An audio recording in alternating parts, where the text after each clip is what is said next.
Então nós vemos que existem várias expressões para a palavra que é traduzida nas nossas Bíblias como simbolizando o arrebatamento. Já vimos a expressão harpazo. Harpazo é utilizada para dar a ideia de algo que é arrancado à força, tomado pela força. Mas há outra palavra também que é muito usada nestes textos que falam sobre a saída do povo de Deus, que nós vulgarmente chamamos de arrebatamento, que é a palavra grega paralambano. Paralambano significa exatamente tomar para si, levar para si mesmo, portanto tem algo a ver com algo que é pessoal, tomar para junto de si, trazer para junto de si, ou receber alguma coisa também para si. Ela é usada várias vezes, por exemplo, quando Jesus fala acerca de duas pessoas que estão a trabalhar no campo, uma é tomada, portanto esta expressão aqui é para lambano, que é tomada, é levada para si, para alguém, e outra é deixada. E encontramos esta expressão em vários textos, por exemplo, João 14:3 diz: quando eu for e vos preparar lugar, virei outra vez e vos levarei para mim mesmo, para que onde eu estiver estejais vós também. Cá está esta expressão para lambano, eu vou, ou seja, eu voltarei. Jesus volta, é parousia, é a sua manifestação, e depois ele leva-nos para Lambano, retira-nos para si mesmo, para que estejamos sempre com o Senhor. Em Marcos 14:33 encontramos essa ideia, quando Jesus diz, ou o grande apóstolo nos fala de que Jesus tomou consigo, levou para si a Pedro, Tiago e João, e começou a ter pavor e angustiar-se. Portanto, esta expressão é usada várias vezes para simbolizar algo que vai acontecer, alguém que virá e que nos tomará, nos levará para si mesmo, para a sua presença. Vamos agora ver outra razão porque Jesus voltará. O Messias virá.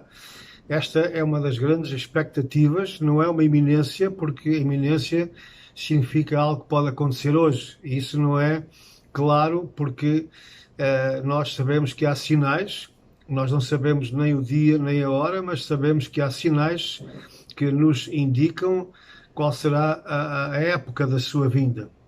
Obviamente, volto a insistir, ninguém pode dizer o dia nem a hora. Cuidado com esses que projetam datas, que fazem especulações, o ano 2000, o ano 2012, tudo isso falha, isso não tem qualquer tipo de consciência, nem somos autorizados sequer a fazer isso, mas nós sabemos ao longo do percurso os sinais que vão revelando a proximidade dos tempos, e quanto mais vemos a situação à volta de Israel, à volta de Jerusalém, que é um dos grandes sinais de Deus para os últimos dias, o antissemitismo crescente, a perseguição aos cristãos, enfim, tantos outros sinais até na própria natureza, nós estamos a ver a grande proximidade, até que chegaremos um dia em que se manifestará o Filho da perdição, se manifestará aquele que nós já estudamos, cujo nome, embora não apareça explícito na Bíblia, mas sabemos que é aquele que se opõe a Cristo, é aquele que se tenta colocar no lugar de Cristo, aí o seu nome anticristo. Então, quando ele se manifestar, quando ele se declarar publicamente como aquele que está contra os desígnios de Deus, então nós sabemos que está muito próximo, serão 3 anos e meio, mais ou menos, porque o Senhor irá abreviar os dias do final por amor aos seus eleitos. Veremos que essa manifestação do anticristo dará início a esse período chamado a Grande Tribulação, ou as dores de Jacob. A perseguição será intensa sobre o povo de Israel e também sobre a descendência da mulher, a semente da mulher, ou seja, a igreja.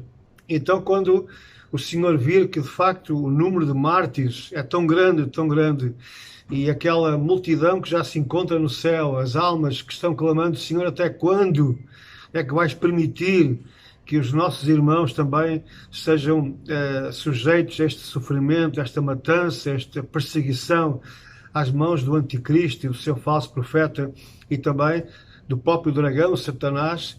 Então o Senhor porá cobro a esse sofrimento, interromperá os planos de Satanás e dos seus agentes, virá então inesperadamente nas nuvens, aí vemos a abertura do sexto selo, quando haverão grandes fenómenos cosmológicos, como nós já estudamos, e então o Senhor romperá os céus e virá sobre as nuvens, e então nos virá recolher, só o seu povo, os seus eleitos, os salvos, a sua igreja, irá ser recolhida, tirada para si mesmo, para estar para sempre com o Senhor. Então nós já temos visto que o propósito será, em primeiro lugar, vir buscar o seu povo, vir tirar a sua igreja daquilo que irá acontecer logo a seguir a este mundo, será o descarregar da sua ira, o derramar das taças da ira de Deus. Mas um outro propósito também, o Senhor virá para recompensar a cada um segundo as suas obras. A vinda do Senhor envolve não só o juízo, tudo isto faz parte desse programa de Deus para a vinda do Senhor, para a parousia, a manifestação de Cristo, mas Ele também virá para trazer juízo sobre, ou seja, julgar. E quando pensamos em julgar, às vezes só pensamos no mau sentido, pensamos nos castigos. Não, Ele virá julgar no sentido de analisar. Ele já sabe tudo, tudo está registado, e por isso Ele irá atribuir recompensas, Ele irá verificar as obras de justiça praticadas pelos justos, irá atribuir galardões, recompensar, ao mesmo tempo também que as obras de injustiça cometidas pelos ímpios também terão a sua recompensa, ou seja, condenação. Mateus 16, 27 diz: o Filho do Homem virá na glória de seu Pai com seus anjos e então dará a cada um segundo as suas obras. Portanto, cada um irá receber a recompensa daquilo que tem feito aqui na Terra. Eu às vezes tenho dito a muitos irmãos nos lugares onde permitem que eu possa expor estes assuntos, dos púlpitos, já não são muitos, infelizmente, porque, como sabem, a vinda de Cristo, a manifestação do Senhor, o surgimento do Anticristo, o derramar da ira de Deus, são assuntos tabus que não são politicamente corretos em muitos púlpitos. Os pastores hoje não querem assustar as pessoas com estas mensagens, infelizmente, porque serão culpados de terem ocultado esta informação, embora que nós não precisemos que eles nos informem, que nós temos a palavra de Deus. Todo crente tem nas suas mãos um tesouro indescritível, que é as Santas Escrituras, as Escrituras Sagradas, a palavra de Deus, e podemos nós mesmos, com a ajuda do Espírito Santo, com a intermediação do Espírito Santo para nos revelar, para nos mostrar, sem precisarmos de homens, de conselheiros, nada disso, o próprio Espírito Santo nos irá revelar e irá falar ao nosso coração sobre a verdade. Portanto, acho que o crucial nestes dias finais da humanidade é que nós nos dediquemos mais ao estudo da palavra. Não só estudar a palavra, mas meditar na palavra. Daí vem as bem-aventuranças, a felicidade do coração do crente é quando ele medita nestas coisas, medita com alegria, com a expectativa de que o Senhor está realmente cumprindo os seus planos e está também realizando as suas promessas para o povo de Deus. Apocalipse capítulo 11, versículos 17 e 18 diz: graças te damos, Senhor Deus Todo-Poderoso, que és e que eras e que hás de vir, que tomaste o teu grande poder e reinaste. Iraram-se as nações e veio a tua ira e o tempo dos mortos para que sejam julgados, e o tempo de dares o galardão aos profetas, teus servos, e aos santos, e aos que temem o teu nome, a pequenos e a grandes, e ao tempo de destruires os que destroem a terra. Veja que aqui esta separação é o tempo quando o Senhor vier, quando o Senhor ressuscitar aqueles que já morreram em Cristo, e são milhões, obviamente, então o Senhor também vai distribuir os seus galardões aos profetas, àqueles que anunciaram, até com o risco da sua própria vida. Alguns perderam as suas famílias, alguns foram expoliados os seus bens, alguns foram perseguidos por tudo quanto era canto, mas eles não deixaram de atender ao mandamento do Senhor, ir e pregar o Evangelho discipular as nações, batizando-os em nome do Pai, do Filho e do Espírito Santo. Ou seja, eles deram ouvidos aos mandamentos do Senhor e foram fiéis até ao fim. Então esses profetas, esses servos, esses santos de Deus, aqueles que temem o nome do Senhor, aqueles que obedecem ao Senhor, esses irão receber o seu galardão. Mas também aqueles que, pelo contrário, desobedeceram, se mantiveram rebeldes, também receberão o seu castigo.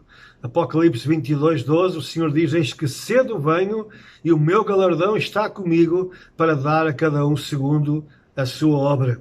Portanto, meus queridos irmãos e irmãs, todo o nosso trabalho para o Senhor nunca é em vão. O apóstolo Paulo diz isso para nós não desfalecermos, para nós sermos continuamente animados com esta esperança que o nosso trabalho no Senhor não é em vão. Por isso devemos ser firmes e constantes, porque o Senhor anota, por assim dizer, no seu caderno, na sua mente, no seu coração. Ele vai anotando tudo aquilo que nós fazemos em seu nome. Jesus disse que até um copo de água fria dada em seu nome é um dos pequeninos irmãos dele, é um dos seus discípulos, é um dos seus seguidores. Até isso terá o seu galardão. E vemos que o Senhor vai separar as águas. O Senhor vai castigar aqueles que tiveram vergonha de o confessar publicamente. Há muitos crentes, ditos cristãos, e que, no entanto, vivendo em terras onde há liberdade para falar do Evangelho, eles vivem numa espécie de uma clandestinidade. Nunca ninguém sabe quem eles são. Eles estão tão identificados com a sociedade, com o mundo, que não se nota qualquer diferença neles. E quando se toca em assuntos espirituais, eles evitam esses assuntos porque eles acham que é apenas pelo seu comportamento que as pessoas irão ter com eles e questionar qual é a razão da sua fé. Mas, de facto, é muito mais que o comportamento. O Evangelho precisa de ser proclamado, precisa de ser anunciado. E nesta geração que estamos a viver, deste conformismo, desta tolerância a tudo e a todos, há muitos cristãos que estão completamente ocultos. O seu testemunho não é visto. Eles vão aos estádios de futebol, eles vão aos recintos de espetáculos, eles conversam sobre tudo e mais alguma coisa.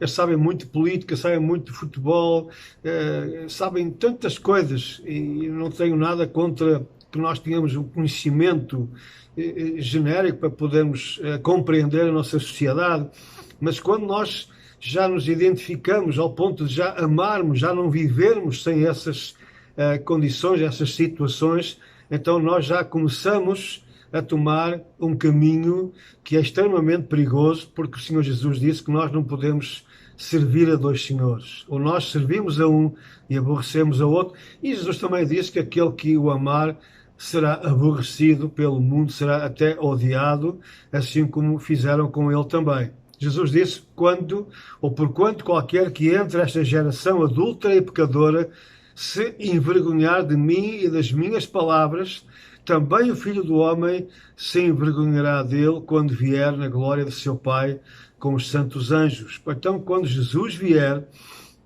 na glória do Pai com os seus santos anjos, ele irá reconhecer aqueles que de facto o confessaram publicamente, que não tiveram vergonha de se identificar com ele dentro da sua comunidade, na sua vizinhança, junto com os seus colegas de trabalho, até junto da sua própria família. Cuidado para que nós não sejamos envergonhados no dia da sua vinda.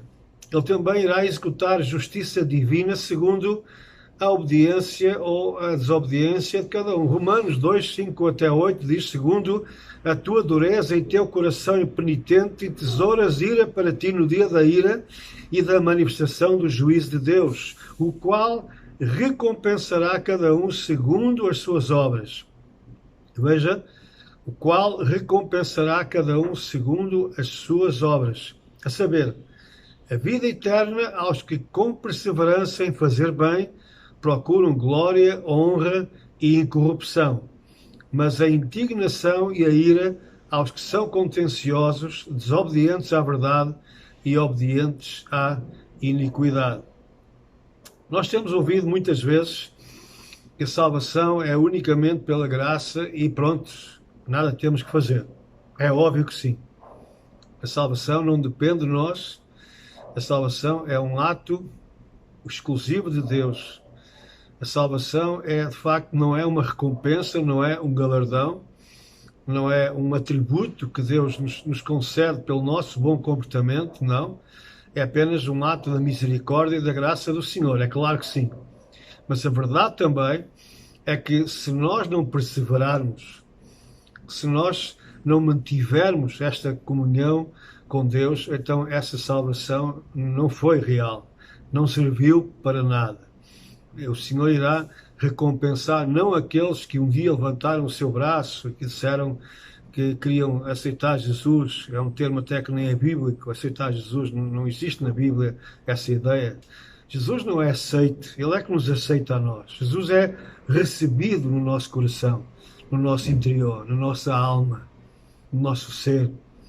Ou Ele é recebido e toma a liderança, torna-se o Senhor da nossa vida, ou então essa ideia de aceitar apenas por conveniência, é apenas para o nosso bem-estar ou para um escapismo de um futuro terrível que nos poderia aguardar. Então Jesus não vai pegar no livro e ver quantos é que um dia o aceitaram, levantaram o braço, ou seja, o que for. Ele vai recompensar com a vida eterna, diz aqui, aos que com perseverança em fazer o bem. Fazer o bem não é só dar esmolas aos pobres, mas é ser obediente aos mandamentos do Senhor. Isso é fazer o bem.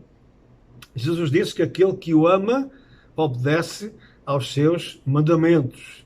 Então esse é aquele que procura a glória de Deus, não a sua glória, mas ele tem uma vida dedicada à glória de Deus, à honra do Senhor e também à incorrupção. Mas há outra razão também que nos leva a crer que o Senhor terá essas recompensas, é porque nós recebemos, como filhos de Deus, recebemos talentos, recebemos capacidades sobrenaturais da parte de Deus para glorificar o seu nome, para manifestar a sua presença também, comunicando o Evangelho, levando Cristo até aos outros, praticando obras de justiça, obras de caridade também. Então, esses talentos também, ao serem bem usados, serem usados para a glória do Senhor, também receberão as suas recompensas, ou então o mau uso dos talentos, ou o não uso desses dons, também receberá o seu castigo. Jesus conta-nos uma parábola muito interessante, em que ele diz, porque isto é também como um homem que partindo para fora da terra chamou os seus servos e entregou-lhes os seus bens. E a um deu 5 talentos, e a outro 2, e a outro 1, a cada um segundo a sua capacidade, e ausentou-se logo para longe. E tendo ele partido, o que recebera 5 talentos negociou com eles e granjeou outros 5 talentos. Da mesma sorte, o que recebera 2, granjeou também outros 2. Mas o que recebera 1 foi e cavou na terra e escondeu o dinheiro do seu senhor. E muito tempo depois, veio o senhor daqueles servos e fez contas com eles.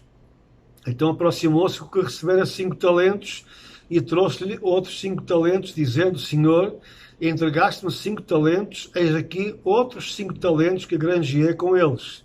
E o seu senhor lhe disse, bem está, servo bom e fiel. Sobre o pouco foste fiel, sobre o muito te colocarei, entra no gozo do teu senhor. E chegando também o que tinha recebido 2 talentos, disse, Senhor, entregaste-me 2 talentos, eis que com eles granjeei outros 2 talentos. Disse-lhe o Senhor, bem está, servo bom e fiel servo.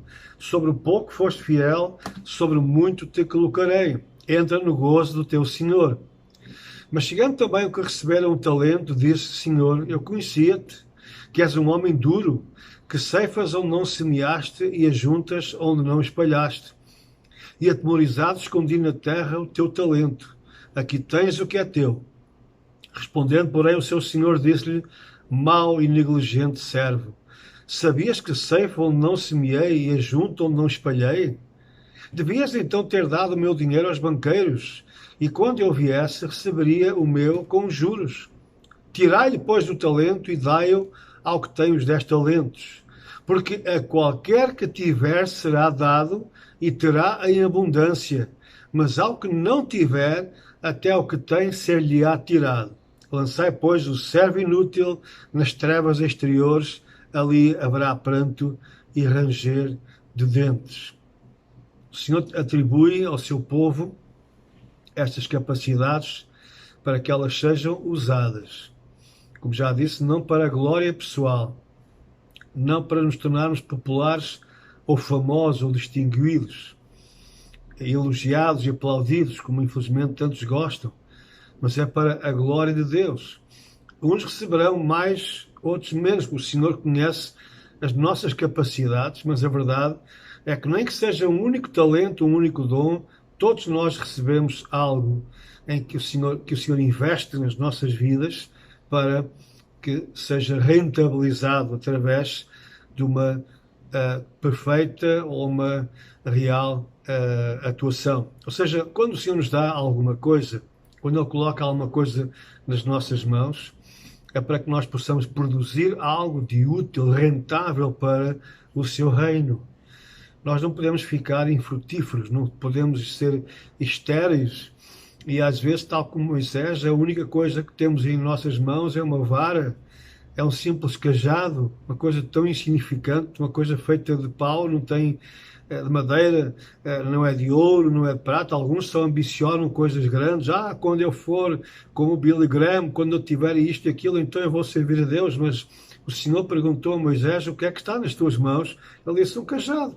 E o Senhor disse: então pega nesse cajado e com esse cajado tu farás as minhas obras. E veja as obras tremendas que o Senhor fez através de Moisés, quando aquele cajado era usado da forma certa, quando aquilo que parece aos nossos olhos tão insignificante, mas aos olhos do Senhor é importante, porque por trás disso há a obediência, ao desejo de servir a Deus. O apóstolo Paulo diz que nós receberemos galardões através dessa boa utilização dos dons que Ele nos dá. Paulo diz: ora, o que planta e o que rega são um, mas cada um receberá o seu galardão segundo o seu trabalho. Você às vezes pode cair naquele erro, é fácil acontecer, de querer só fazer uma certa coisa. Você só quer pregar, você só quer cantar, você quer estar no palco, você acha que servir a Deus é só fazer uma ou outra coisa, porque você vê esses modelos populares, então você acha que só isso é que conta para o serviço de Deus. Mas aqui o apóstolo Paulo está a dizer que aos olhos do Senhor, tanto aquele que planta, ou seja, aquele que semeia, aquele que evangeliza, por assim dizer, como aquele que rega. Ora, o que rega é aquele que depois dá o alimento à planta, é aquele que vai alimentando através do discipulado, do conhecimento da palavra de Deus. Não adianta só semear a palavra, espalhar a semente só e pensar que a obra está concluída, porque virão as aves do céu e vão arrancar essa semente se ela não for devidamente alimentada. Então, por isso Jesus nos mandou não só ir e pregar o Evangelho, mas também a ensinar todas as coisas que Ele nos ensinou, ou seja, discipular, transferir para cada pessoa o conhecimento do Evangelho e de toda a palavra do Senhor. Então, o ministério dos evangelistas é crucial, mas também daqueles que alimentam as almas, os pastores, os mestres da palavra, os ensinadores, aqueles que pacientemente vão levando este conhecimento aos crentes, aos novos salvos. E cada um, diz o apóstolo Paulo, vai receber o seu galardão segundo o seu trabalho, segundo a sua dedicação, segundo a sua fidelidade também a este ministério. O apóstolo Paulo diz também: ninguém pode pôr outro fundamento além do que já está posto, o qual é Jesus Cristo. E se alguém sobre este fundamento formar um edifício de ouro, prata, pedras preciosas, madeira, feno, palha, a obra de cada um se manifestará. Na verdade, o dia a declarará. Que dia é este? É o dia do Senhor. é o dia da vinda do Senhor, então o Senhor irá manifestar nesse dia a obra de cada um. Porque, diz Paulo, pelo fogo será descoberta. O fogo purifica. E diz que o fogo provará qual seja a obra de cada um. Se a obra que alguém edificou nessa parte permanecer, esse receberá galardão. Mas se a obra de alguém se queimar, sofrerá detrimento, mas o tal será salvo, todavia, como pelo fogo. Aqui não está em causa a salvação. Aqui não está em causa levar para a presença do Senhor ou mandar para o inferno. Não é isso que está em causa. Aqui está em causa o fogo de Deus que irá provar, irá testar que se aquilo que nós construímos tem valor para Deus, é comparado ao ouro que permanece, apesar do fogo ser intenso, o ouro até fica mais purificado, fica mais refinado, tal como a prata também, ela não é destruída através do fogo ou as pedras preciosas. Então, o nosso serviço para o Senhor, em função da nossa fidelidade, da nossa humildade, da nossa integridade também, será comparado a pedras preciosas para Deus. Você pode ter uma pequena pedra, um diamante, tão pequenino, mas valer muito. Mas pode ter uma tonelada de palha e de madeira, uma quantidade muito vistosa. Mas o que é que isso tem a ver? Qual é o valor que isso tem em comparação com umas gramas de ouro, ou umas gramas de prata, ou uma pedra preciosa, que cabe perfeitamente na mão, pode ser escondido dentro da nossa mão, mas tem um valor muito superior àquilo que é a madeira, a palha e o feno. Infelizmente, isto é algo para nós refletirmos. A obra de algumas pessoas é muito vistosa, é muito aplaudida. Estão sempre na linha da frente, parece que são os maiores, em muitas áreas. Eu não estou aqui para julgar, quem vai julgar é o Senhor, mas aquilo que às vezes nos parece muito vistoso pode não significar muito aos olhos de Deus. A pessoa pode ter outras intenções, ela pode estar a construir a sua própria agenda, a sua própria popularidade, o seu nome. Não é a glória de Deus que é visada em primeiro lugar, mas são os interesses pessoais. Infelizmente há pessoas que fazem até fortunas através dos seus ministérios e vivem de uma forma bastante opulenta, contrariando o Filho de Deus que disse que não tinha nem onde reclinar a sua cabeça. Então, quando vier o fogo de Deus, esse fogo obviamente é um fogo espiritual que vai analisar, que vai queimar aquilo que não presta.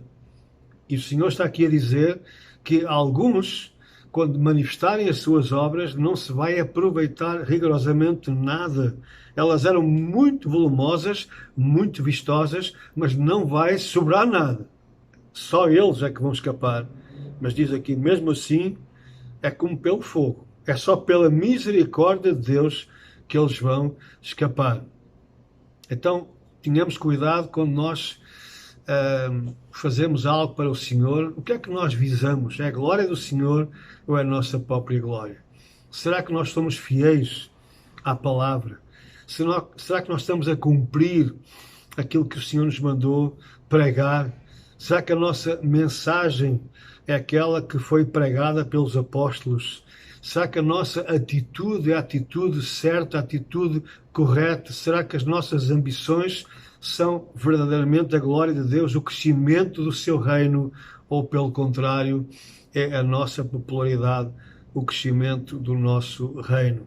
O Senhor vai também, na sua vinda, vai conceder vida eterna pelos atos de misericórdia, ou então vai condenar a ausência desses atos. E sabem que o Senhor diz que até uma pequena manifestação, um ato de solidariedade para com um dos seus, terá valor aos seus olhos. Jesus diz, são as suas próprias palavras, quando o Filho do Homem vier em sua glória e todos os santos anjos com ele, então se assentará no trono da sua glória. Aqui já será na terra. Quando Jesus vier, ele virá com o seu trono, virá com a miríade dos seus anjos e virá reinar sobre a terra. Então ele estabelecerá o seu trono da sua glória em Jerusalém, e então diz aqui o texto que todas as nações serão reunidas diante dele, e ele apartará uns dos outros, como o pastor aparta dos bodes as ovelhas, e porá as ovelhas à sua direita, mas os bodes à esquerda. Então dirá o rei aos que estiverem à sua direita: vinde, benditos de meu Pai, possuí por herança o reino que vos está preparado desde a fundação do mundo. Porque tive fome e deste-me de comer, tive sede e destes-me de beber, era estrangeiro e hospedaste-me, estava nu e vestiste-me, adoeci e visitaste-me, estive na prisão e foste-me ver. Então os justos lhe responderão, dizendo: Senhor, quando é que te vimos com fome e te demos de comer, ou com sede e te demos de beber? E quando é que te vimos como estrangeiro e te hospedamos, ou nu e te vestimos? E quando é que te vimos como enfermo ou na prisão e fomos ver-te? E respondendo o rei, o Senhor, lhes dirá: em verdade vos digo que quando o fizestes a um destes meus pequeninos irmãos, a mim o fizestes. Então dirá também aos que estiverem à sua esquerda: apartai-vos de mim, malditos, para o fogo eterno, preparado para o diabo e seus anjos, porque tive fome e não me destes de comer, tive sede e não me destes de beber, sendo estrangeiro não me recolhestes, estando nu não me vestistes, e enfermo e na prisão e não me visitastes.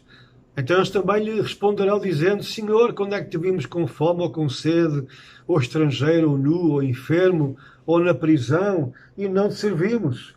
Então lhes responderá dizendo: em verdade vos digo que quando a um destes pequeninos o não fizestes, não fizestes a mim. Irão estes para o tormento eterno, mas os justos para a vida eterna. Quem são estes pequeninos a quem nós podemos abençoar com obras de caridade? E visitando-os, dando-lhes o pão para comer, dando-lhes um copo de água, visitando-os, cobrindo-os das suas necessidades.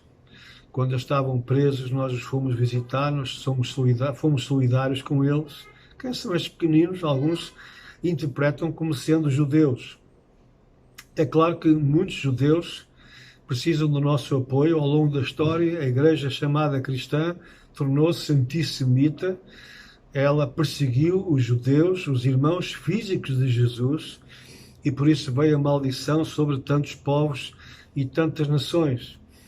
Mas eu creio que neste contexto Jesus está a falar não apenas para os seus irmãos físicos, para o seu povo da terra, a sua família física, mas está a falar também para os seus irmãos, os seus irmãozinhos, os seus discípulos.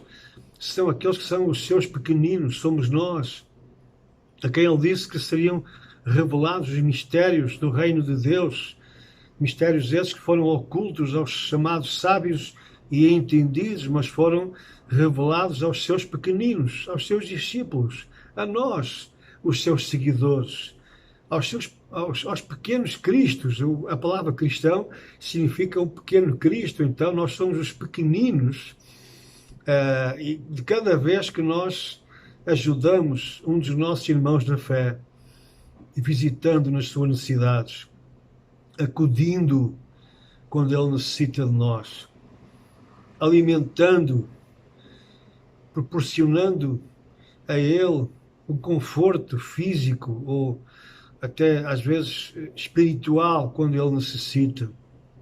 De cada vez que nós fazemos isso, nós estamos como que fazendo para o próprio Senhor. E ele tem isso em conta. Atenção que estes pequeninos não são esses miseráveis, infelizmente, homens e mulheres de rua, aqueles que merecem, precisam da nossa atenção, da nossa misericórdia.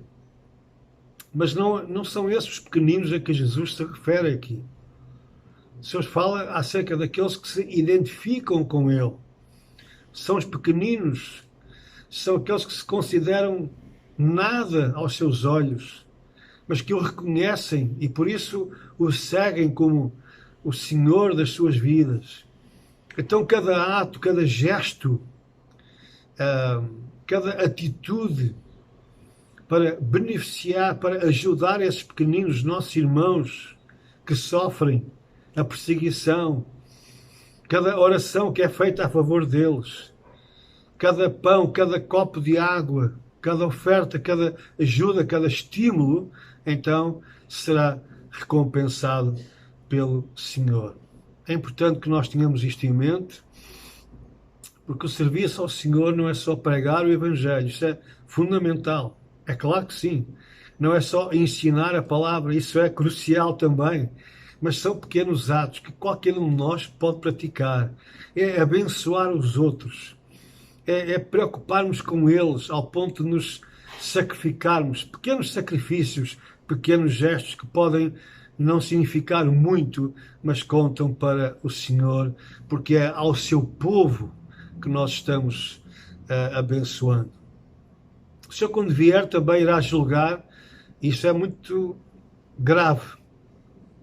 Eu tremo só de pensar nisto, meus irmãos. Mas o Senhor irá julgar, ou virá julgar, as falsas manifestações de poder espiritual. Jesus disse em Mateus: nem todo o que me diz Senhor, Senhor entrará no reino dos céus, mas aquele que faz a vontade do meu Pai que está nos céus. Muitos me dirão naquele dia, que dia é este? É o dia da sua vinda. Muitos naquele dia dirão: Senhor, Senhor, não profetizamos nós em teu nome? E em teu nome não expulsamos demónios? E em teu nome não fizemos muitas maravilhas? E então lhes direi abertamente: nunca vos conheci. Apartai-vos de mim, vós que praticais a iniquidade. Isto é muito sério. Isto é muito grave. Isto não se trata daqueles que rejeitam o Evangelho. Isto não tem a ver com aqueles que são completamente indiferentes à oferta da salvação. Isto tem a ver com aquelas pessoas que se aproveitaram dos benefícios do Evangelho. São aqueles lobos que se introduziram no meio das ovelhas. São aquelas pessoas que aprenderam toda a linguagem. São aquelas pessoas que parecem até vibrar e até nos causam uma certa impressão porque parecem ser os melhores no meio do povo de Deus, os mais carismáticos. Alguns até são imitados por causa do seu zelo, do seu fervor, da forma como eles se manifestam tantas vezes. E o Senhor diz aqui que eles chegam ao ponto de profetizar em seu nome, anunciar coisas grandes de Deus em seu nome, tornam-se populares. Diz aqui que até eles, alguns fizeram maravilhas, fizeram prodígios, outros até chegaram ao ponto de expulsar demónios. Isto para mim é quase incompreensível, mas vai acontecer. E o Senhor não vai dizer que isto é tudo mentira, que eles estão a tentar enganar o Senhor, porque nada disso aconteceu. O Senhor não está a negar que eles fizeram coisas em seu nome. Veja só. É possível alguém se aproveitar do poder de Deus e fazer uso disso para seu proveito, até para seu enriquecimento. E olhem que eu tenho visto coisas que me deixam completamente perturbado. Infelizmente, sei mais do que eu devia sobre alguns que são seguidos por multidões. Aquilo que eles estão a dizer, de facto, não tem um conteúdo bíblico, mas é apenas um ato de promoção, é apenas uma manifestação carismática, muitas vezes com fins que nós sabemos que não são os mais lícitos. Então, infelizmente, a maior parte do povo que o segue não tem discernimento espiritual. Alguns colocam a palavra de Deus já em segundo plano. Eles não querem ser confrontados com a palavra de Deus porque isso vai pôr em causa tudo aquilo que eles dizem e fazem. Eles atuam muito na base da revelação, daquilo que eles acham que Deus lhes diz. Eu ouço alguns que estão constantemente a dizer: o Senhor me disse assim, o Senhor me falou assado. Eu fico um bocado confuso, porque eu pessoalmente não ouço Deus falar assim de uma forma tão fácil. Eu tenho que ir sempre às Escrituras, eu tenho que meditar, passar horas, às vezes, diariamente, para buscar, às vezes acordo de noite e há um texto que eu não entendo, eu digo: Senhor, dá-me revelação, eu quero perceber bem o que tu queres dizer. Então eu vou novamente pela manhã, vou àquele texto, vou pegar outros textos, vou comparar texto com texto, até que surja alguma luz no meu entendimento. E mesmo assim há coisas que eu, ao longo de décadas de estudo, ainda não entendo. Há coisas que eu não sei descrever ainda, não tenho uma explicação fácil para alguns textos bíblicos. Obviamente que o mais importante, nós sabemos, é fácil de entender. Mas eu não estou à espera de uma voz sobrenatural ou desse facilitismo, como que apertar um botão e de repente vem uma voz. Eu acho que muita dessa gente opera simplesmente no sentimento, na emoção, mas não é Deus que fala com eles. Porque o Senhor diz aqui que não os conhece de lado nenhum. Uma coisa é eu alegar que conheço o Presidente da República, que conheço o Presidente do meu país. Uma coisa é alegar que eu conheço, porque vejo na televisão, se eu encontrar na rua, facilmente o reconheço, como é óbvio. Mas se eu for ter com ele e me dirigir a ele, tentar saudá-lo: então, como é que está o senhor? Ele vai, obviamente, dizer: mas quem é você? Qual é o seu nome? Então, mas eu tenho visto, eu conheço assim. Mas ele vai dizer: mas eu não o conheço assim. Uma coisa é nós alegarmos que conhecemos o Senhor, porque conhecemos muita coisa acerca dele. Aqui está a diferença. Uma coisa é nós sabermos conhecermos acerca dele. Outra coisa é nós o conhecermos intimamente no nosso coração. Muita gente, infelizmente, ficará de fora, porque de facto fizeram coisas prodigiosas em nome do Senhor, mas não o fizeram nem com sinceridade, nem o fizeram com o verdadeiro poder de Deus. Fizeram sob muita emoção, muita carga emocional, muito fogo de artifício, mas não era um fogo verdadeiro. Esse fogo não vinha do altar de Deus. Foi um fogo estranho. Eles conseguiram fazer coisas prodigiosas, é verdade. Impressionaram, enganaram a muitos.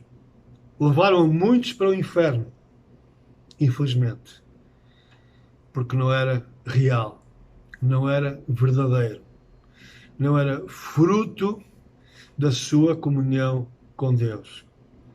E por isso, apesar de eles dizerem Senhor, Senhor, usarem as palavras certas, tentarem mostrar tudo aquilo que eles fizeram para o Senhor, eles irão ser rejeitados para sempre.